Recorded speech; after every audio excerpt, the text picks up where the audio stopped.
Hello and welcome back to Children's Reading Cove.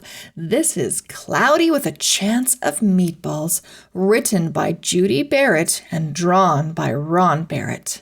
Are you ready to dive into something tasty? Here we go.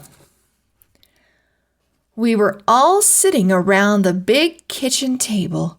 It was Saturday morning, pancake morning.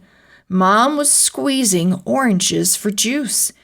Henry and I were betting on how many pancakes we each could eat. And Grandpa was doing the flipping.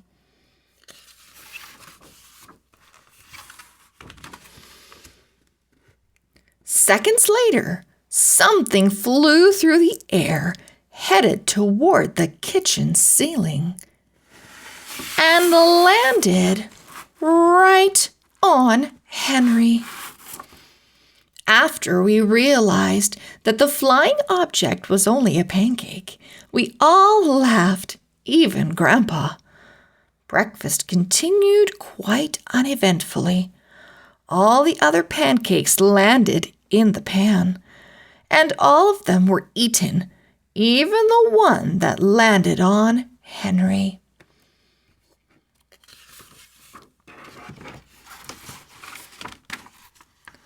That night, touched off by the pancake incident at breakfast, Grandpa told us the best tall tale bedtime story he'd ever told. Across an ocean, over lots of huge bumpy mountains, across 3 hot deserts and 1 smaller ocean, there lay the tiny town of Chewandswallow.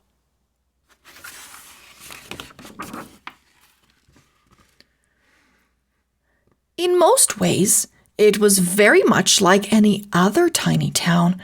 It had a main street lined with stores, houses with trees and gardens around them, a schoolhouse, about 300 people, and some assorted cats and dogs.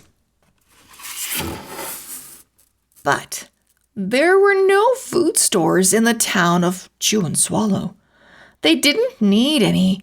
The sky supplied all the food they could possibly want.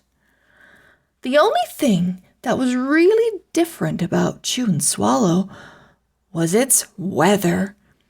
It came 3 times a day, at breakfast, lunch, and dinner. Everything that everyone ate came from the sky.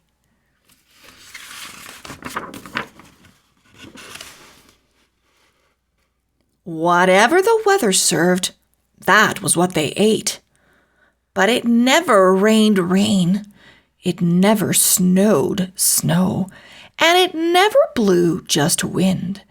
It rained things like soup and juice. It snowed mashed potatoes and green peas, and sometimes the wind blew in storms of hamburgers.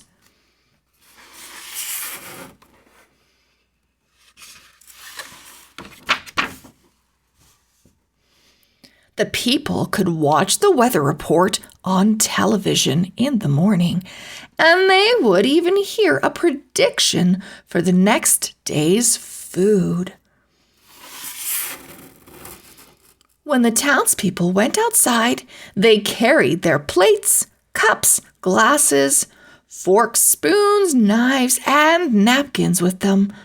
That way, they would always be prepared for any kind of weather. If there were leftovers, and there usually were, the people took them home and put them in their refrigerators in case they got hungry between meals.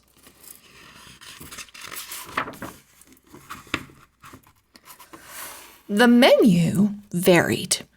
By the time they woke up in the morning, breakfast was coming down. After a brief shower of orange juice, low clouds of sunny-side-up eggs moved in, followed by pieces of toast. butter and jelly sprinkled down for the toast, and most of the time it rained milk afterwards. For lunch one day, frankfurters, already in their rolls, blew in from the northwest at about 5 miles an hour. There were mustard clouds nearby. Then the wind shifted to the east and brought in baked beans. A drizzle of soda finished off the meal.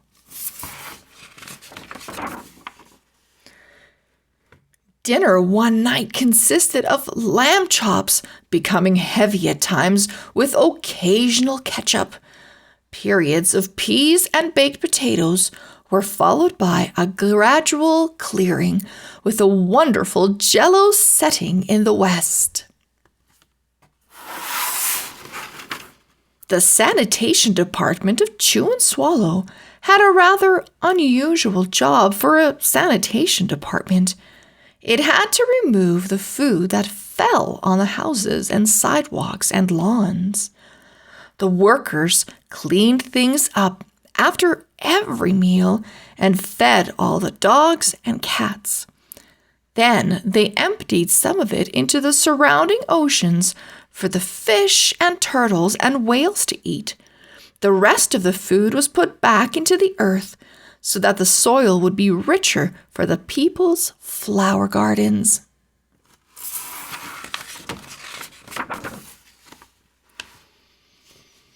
Life for the townspeople was delicious until the weather took a turn for the worse. One day there was nothing but gorgonzola cheese all day. The next day there was only broccoli, all overcooked. And the next day there were Brussels sprouts and peanut butter with mayonnaise. Another day there was a pea soup fog. No one could see where they were going, and they could barely find the rest of the meal that got stuck in the fog.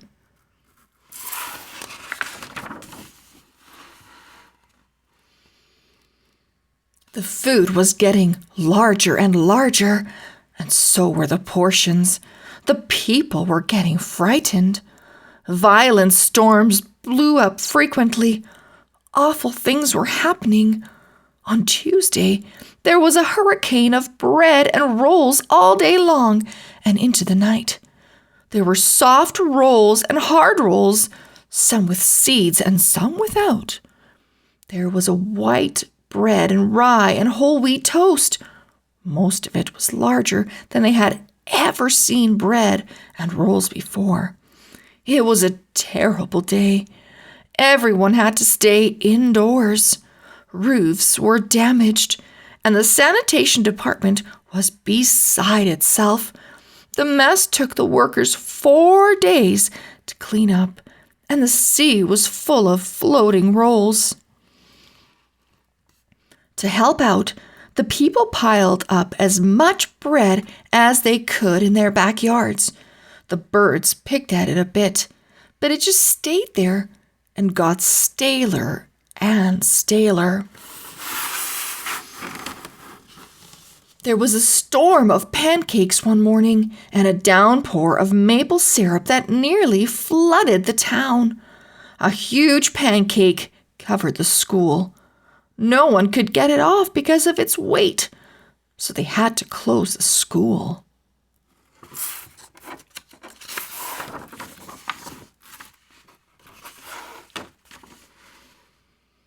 Lunch one day brought 15-inch drifts of cream cheese and jelly sandwiches.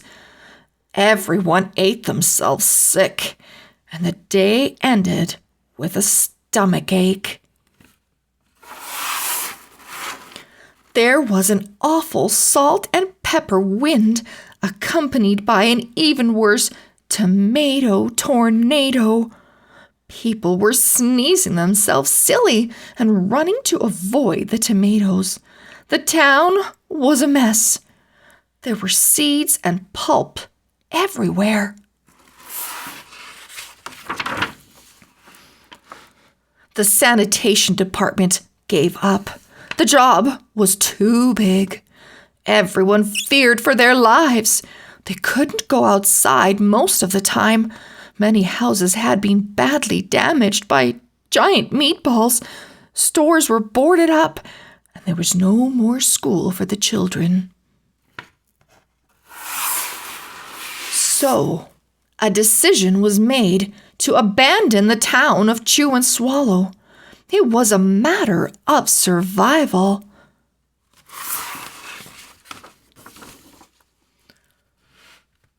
The people glued together the giant pieces of stale bread sandwich style with peanut butter,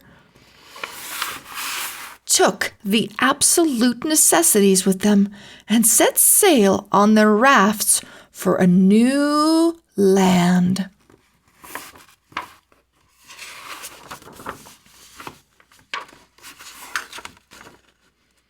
After being afloat for a week, they finally reached a small coastal town which welcomed them.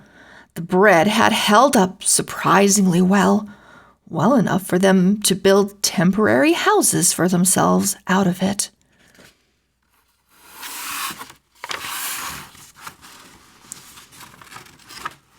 The children began school again, and the adults all tried to find places for themselves in the new land. The biggest change they had to make was getting used to buying food at a supermarket.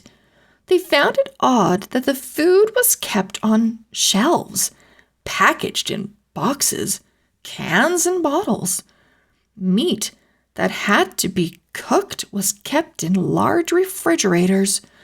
Nothing came down from the sky except rain and snow.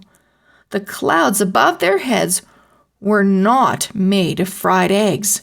No one ever got hit by a hamburger again. And nobody dared to go back to Chewandswallow to find out what had happened to it. They were too afraid. Henry and I were awake until the very end of Grandpa's story. I remember his good-night kiss.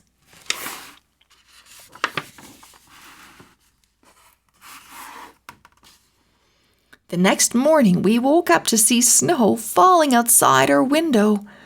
We ran downstairs for breakfast and ate it a little faster than usual so we could go sledding with Grandpa.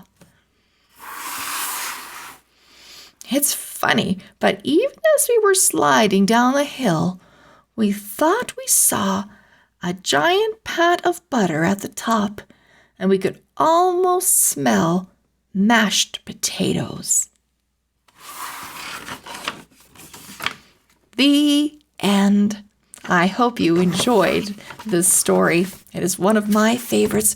We'll see you back here very, very soon for another story. Bye-bye.